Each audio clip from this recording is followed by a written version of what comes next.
Assalamualaikum. Mana hurmatlı blogerler, anan jurnalistler, yer karabaysыңар. Mına jerde sementin baсын же Өзбекстан же Казакстандыкын киргизбейт. Анан өзүбүздүкү иштеп атат толук кандуу. Кант иштеп атат, бул иштеп атат. Кызылкаядагы эки ооз эркмен билген. ЮЦК анан Кызылкая семен заводу, анан Аравандагы бардыгы иштеп атат, бирок 10 күнгө семент жок деп туруп, семент башка жака түшөт, магазиндерге түшөт, башкаларга түшөт дагы, мында келип, мындай ортомчусу жок, өзүң алайын десең, семент жок дейт, уялбай туруп. 10 gün, 15 gün, 20 gün Kuday bilet biz gününe ben bilgenim bular 6000 tonna sement çıkarsa gerek ede. Gününe 6000 tonna sement.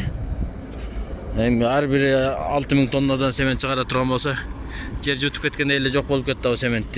Sement ушунчалык жеп атабыз. Мурун экиле сement завод болсо азыр 5 бар. 5 сement завод жетишпей атат. Бул атайын бааны көтөрүш үчүн махинасы кылтабы билбейм, карап ушуну мен ким бирөө чоңдордон бирөө караса керек десем, жок, бул жарымы чоңдордун бирөөсүнүкү деп атпайбы. Муну эч ким карай албайт деп, ошо чынбы жалганбы билбейм, бирок ошондой деген сөздөрдү уктум. Бул жарымы жанагы бир депутаттык болсо жарымы бир чоңдуку дейт. Буну эч ким текшере албайт. Булар каалагандай бааны кылат. 10 күн жабык, 1 ай жабык, бузулдук, андай мындай шултон айтып эле бааны көтөрө турган болсо, булар же көтөрө берет дейт. Каалагандай көтөрөт дейт.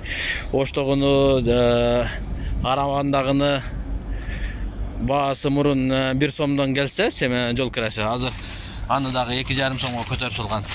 Ушундай элди кыйнап, элдин акчасын жемей